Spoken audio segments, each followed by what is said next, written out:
So, on today's show, we are going to talk about safety. We're going to talk about the dangers of photography. Now,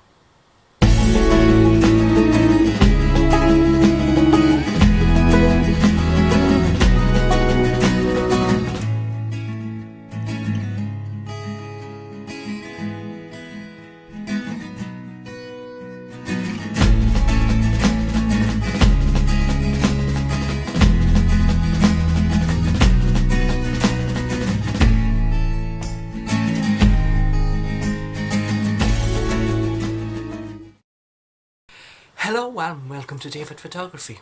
Once again, we're inside. It's chucking it down the snow. I try getting out and the wind, which is gale force, is blowing the snow. That's there, so can't really take the camera out safely and know that I'm going to bring it back in one piece. So we're inside.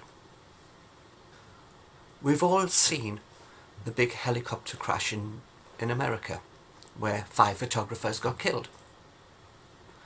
Now, that is just one danger of taking pictures. There's many others, and most of them we don't think about. Now, there is the massive problem of people wanting to take pictures near train tracks.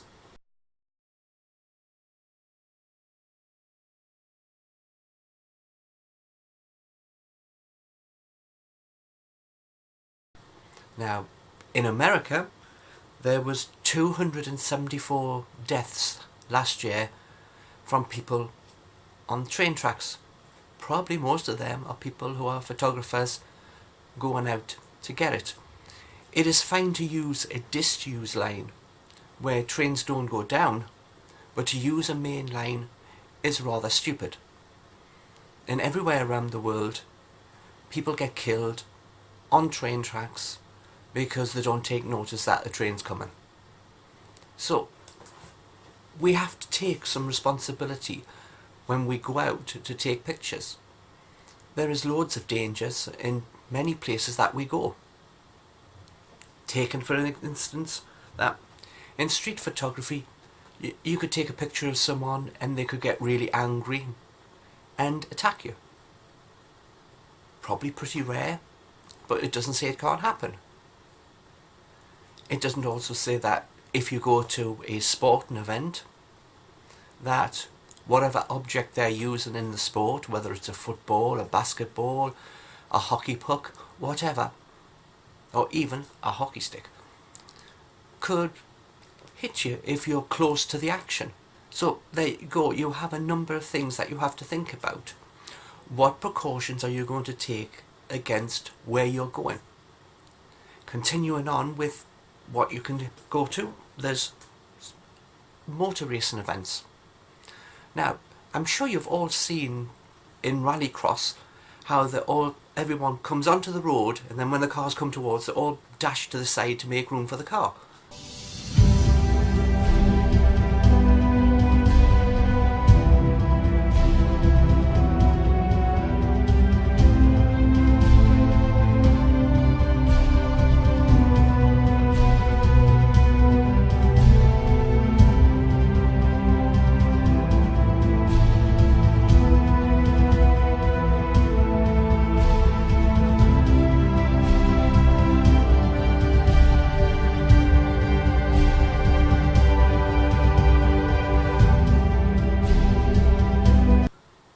If you're not quick enough, you know what will happen. You take a risk to be in the middle of the road or somewhere in the road where a car travelling fast is going to be at some point. So you have to allow that. You have to think about safety. When you go out to take pictures of landscapes, you are probably going to be walking some distance away from a normal standard path.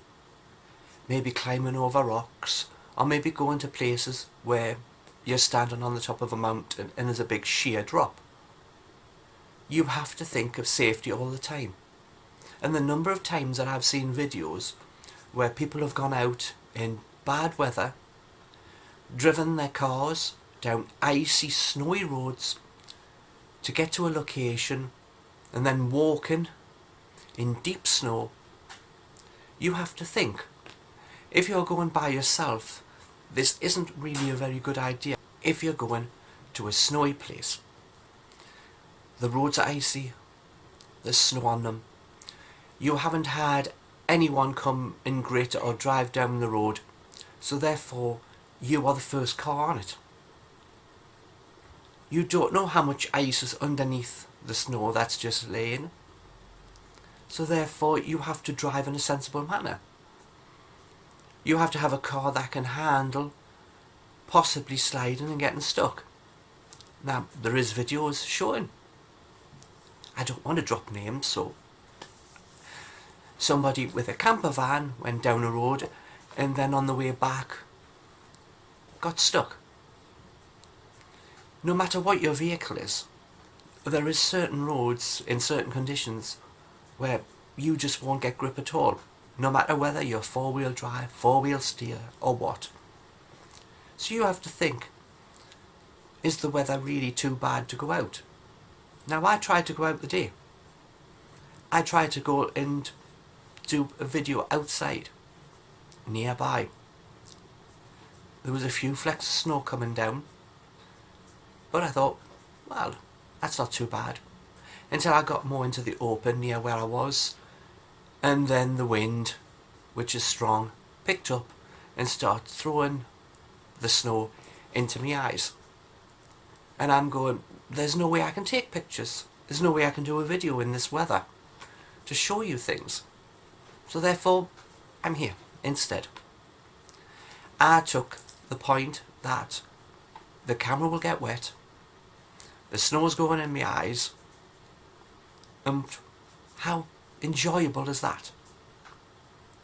So you go to a place, you've managed to get the car to a location, you get out, and then you have to walk to the point where you want to take a picture.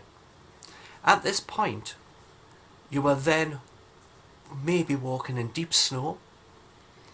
Even if the snow isn't all that deep and it's wet, you're walking on slippy rocks, slippy paths, grass. All of this is all something you have to take into account. When you get to a good viewpoint, you could be on top of a cliff with a big drop. How brave you are to how close you go to the edge, but then how silly you might be going too close to the edge. You don't know if a rock is going to give way under your foot when you get there and you fall. So therefore you have to consider things. You have to consider how stupid some people have been in the past. When you go and take wildlife, there's people who take selfies with wild animals behind them, close by, not in cages. Person taking a picture of a bear behind them, and the bear attacked them. You have to ask yourself, is what I'm doing really sensible? And most of these people just don't think about these things. They just do it. They just go and say, well, look, it's just that, it won't do anything. So they decided to get the picture taken. And then they're wrong. With bad weather, with any type of weather, whether it's snow, rain, anything, what you have to consider is your camera. You have to think about, is my camera weatherproofed enough to be out in this weather? And only if you've bought a really expensive camera should you think, yes, it's weatherproofed enough. Most of the standard cameras might have some weatherproofing, but you don't know how much that is.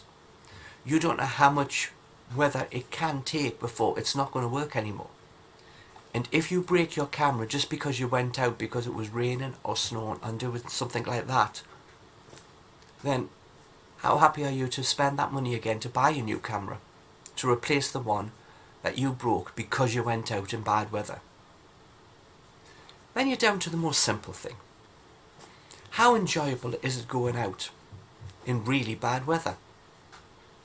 Are you happy enough to just go out if it's belting it down with rain, just to go to the shop and walk a mile to get a pint of milk or a loaf of bread and walk back? Or would you just wait and say, well, I'm going to wait for that rain to go off. I'm going to wait for that weather to get better. If you're sensible, you're going, what I want isn't that important. No matter how much I need it, I'm not going to go out in this weather. And this is how you have to think. You have to consider your safety. You have to go out prepared for the weather and what you're going to do. If you don't, then you're going to run into some problems somewhere along the line. Maybe not today, maybe not tomorrow, but somewhere this weather will catch you. Simple thing is, you look at, not long ago, when the big freeze came in England, people on the M90 in Scotland got stuck overnight in their cars. I'm sure that's not the place they wanted to be, but then they didn't really know that the weather was going to get that bad. But it did. And if you already know the weather is that bad, and you go out with piles of warning saying it's really not good to go out, there's piles of snow coming, and then you go out, you made a decision that it's safe. So if you're going to get stuck in a big snowdrift and have to stay in your car overnight, how have you prepared your car? What you need is at least some food, whether you're taking out sandwiches or taking some chocolate bars or something, that's in the car. You want to drink. Bottled items with screw tops will probably be better than cans. Then you can reseal them so they don't get dirty and you don't knock them over. What you will also need is something to keep you warm. It doesn't matter whether you've got a coat with you. It's better to have other things as well. Maybe a big thick blanket. When you get to a location and you've walked and you've come back, you may be wet. So therefore, you should really have a towel with you. You need things that are going to make it easier. If you're going to walk a big distance, then you need some decent boots. If you're going to have decent boots, then you can't really drive in them because you can't feel the pedals that well. So therefore, you're going to have a pair of boots in the car. With a pair of boots that are decent, you probably need some thick socks, so you don't get blisters for walking over everything. So, in your car, you're going to have your set of walking boots, some socks, a towel, a blanket, a drink, some food, and anything else.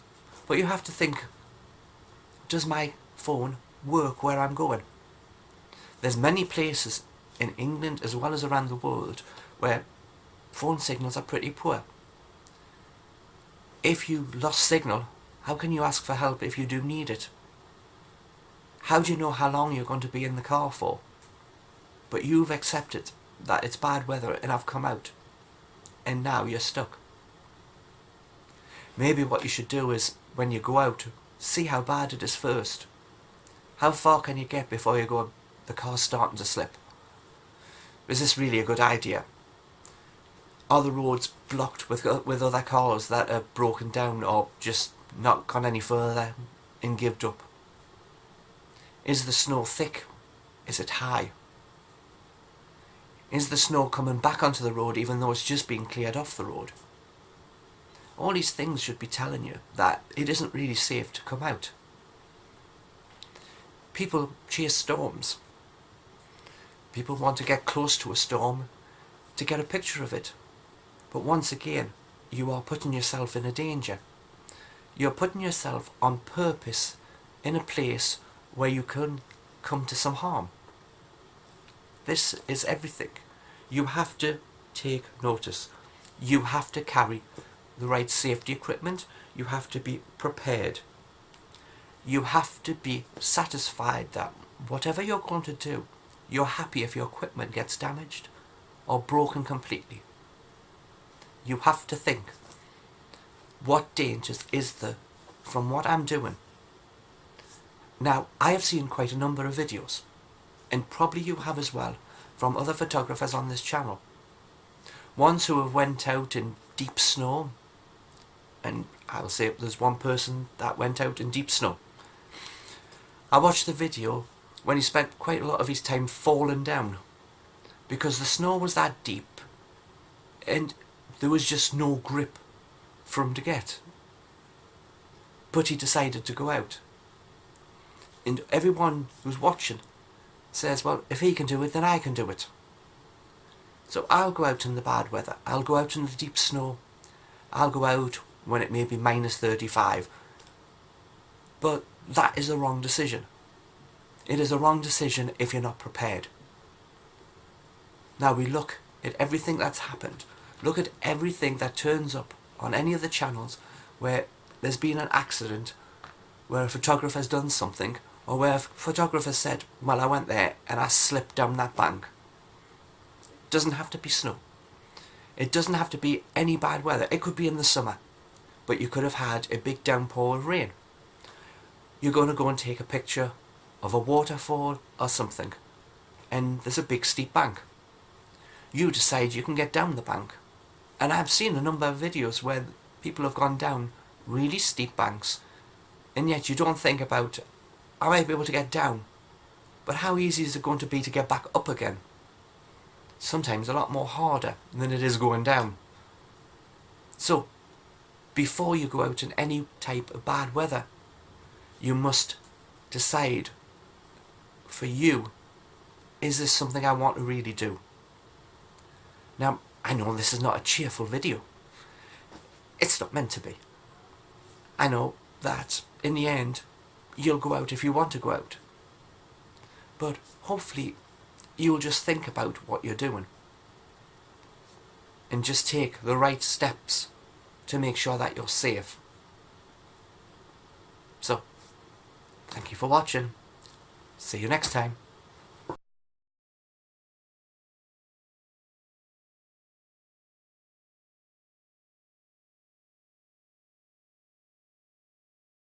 An Australian photographer and a South African pilot have been killed in a plane crash in the Indonesian province of East Kalimantan. The men were on a survey flight of the region near Balikpapan when they sent out a distress message yesterday afternoon. The pilot indicated he would attempt an emergency landing on a road near a plantation, but crashed 60 metres short.